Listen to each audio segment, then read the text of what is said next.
talk a bit about the European Union and this bank account business that's been going on. Nigel Farage kind of alerted everybody to it a few days ago. Since then, it's kind of exploded as we've become more understanding of the way banking policy has changed, Isabel, because I didn't have any idea. Some people who know more about these things than me have told me I should have had an idea, that they'd all signed up to this Stonewall sort of declaration about gender identity.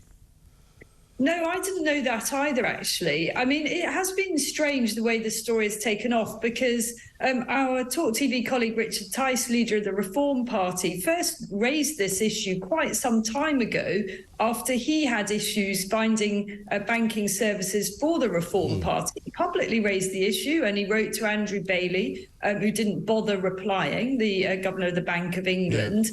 And nobody really picked up on the story. And I think it's a testament, actually, to Nigel Farage's social media reach and the video that he put out, that the story really suddenly started to get the traction that it deserved. And then suddenly, you know, lots of others were coming forward to talk about the way they had been essentially cancelled by their own banks.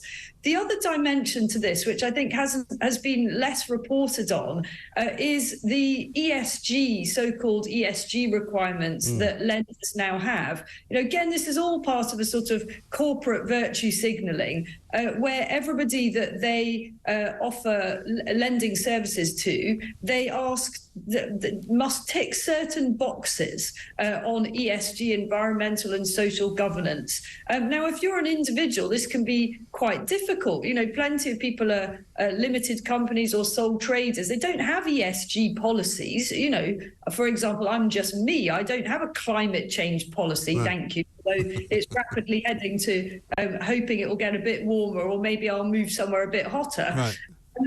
But if you don't tick those boxes, you can be declined lending services. So this stuff is actually all over our corporations and has a very real impact on people's lives. And it sort of treats individuals or small companies often as if they have the same kind of power and infrastructure as enormous organizations who have the resources to create ESG policies. Yeah, well, interestingly enough, it was a few months ago that I suddenly spotted on my banking app that I could, if I wished, have them calculate my carbon footprint. And I was going, sorry, how do you do that then? And they basically take a number and think of another number and then sort of told me that I'd spent the equivalent of, or I'd used the equivalent energy of something like 3,500 mobile telephones over the course of the last month, which meant nothing to me at all. It was of no use to me. It was all completely and utterly made up because they took the view that if you spent money on something like, I don't know, something in a department store, then that would have a particular footprint. If you bought food, that would have another footprint. If you bought petrol, that, you know, and it was just very arbitrary. But I don't know what they're doing with that information and whether they're compiling some kind of tally of, you know, my evilness. Well, and that is a really, really important point, because what's the ultimate expression of this? It's what goes on in communist China, where you have what's called a social credit system, where the government effectively monitors everything you do, and that's barely an exaggeration, and gives you a score. And if you do naughty things like, you know, speed or break certain basic rules, then you get punished for that. You suddenly find that you're not allowed to do certain things.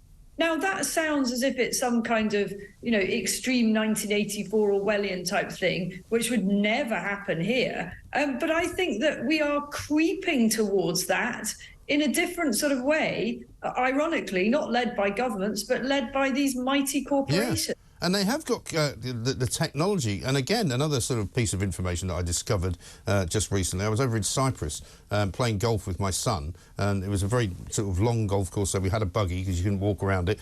And the buggy, if you went the wrong way, actually stopped. You know, if you went off the chosen path, the engine cut and a warning came up and said, please reverse because you've gone the wrong way. And I was like, how are they doing that? And I know that, you know... I love that. I mean, that's basically a symbol for everything that's happening to us as a society, isn't it? If you try to go the wrong way, you know, the way that this government and all the people, the Stonewall lot and all the other shriekers think that is not the right path for us all, you simply get blocked. Yeah. And that's really, I mean, but that's the first physical actual block that I've ever had. It's extraordinary. And we must keep an eye on it. We really must. What do you think of Keir Starmer? I know we've got a couple of other things to get to before we finish this morning. Keir Starmer pledging to put working-class Brits ahead of the system that's rigged against them. I'm not really joking when I say, does he know anybody who's in the working classes?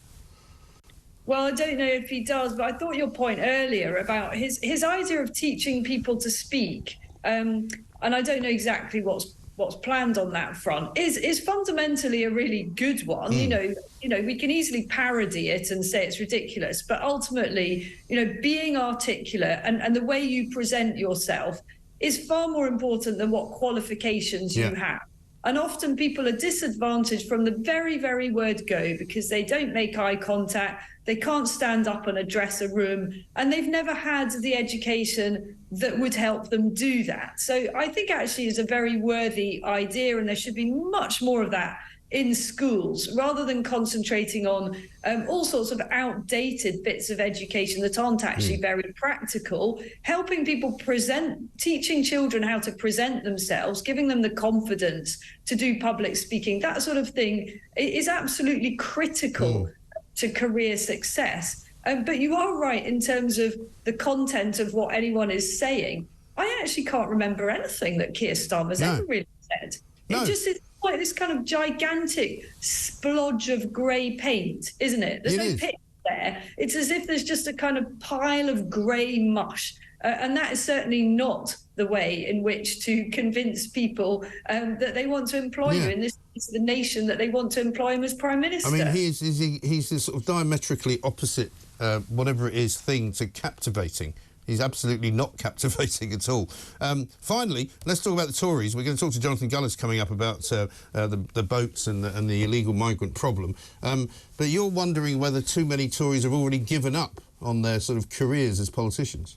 Yeah, there's a really interesting opinion piece in the Daily Mail today by Jason Groves, their political editor, essentially saying that parliamentary business seems to be sort of petering out to such an extent that the Speaker, Lindsay Hoyle, who's a very good and fair speaker, unlike some of his predecessors, is allowing all sorts of, you know, frankly, quite marginal debates under the auspices of them being urgent questions, just to sort of string out business so that we don't get the spectacle of MPs clocking off mid-afternoon and rolling off down to the pub because there's nothing much doing in the House of Commons.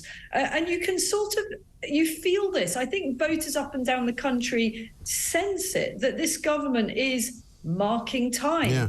Know they're doomed. They know that there's only one outcome likely to the next election, and they're just sort of, you know, waiting for the doomsday next year. And you sort of slightly think, oh, you know, it'd be nice either that you took one of two options: bring the election forward. They're never going to do that, or let's have a hurtling last push to actually achieve some good things before the day of reckoning. Yeah, you would think even in the very least, if you were a genuine Conservative, you'd want to put some laws in place that the Labour Party government, if it is to be the next government, would have to unpick in some way. Yeah, exactly. You know, set a bed of nails for them, their lefty views, and when they come in, make it very, very difficult for them, tie them up in knots for the first couple of years of their administration, just trying to unravel the good stuff that the Tories have done. But no, none of this is happening. All we hear is their endless determination to do this and that, none of which ever materialises. Well, I should put all this to Jonathan Gullis to see what he makes of it all. Isabel, good to talk to you. Thank you very much.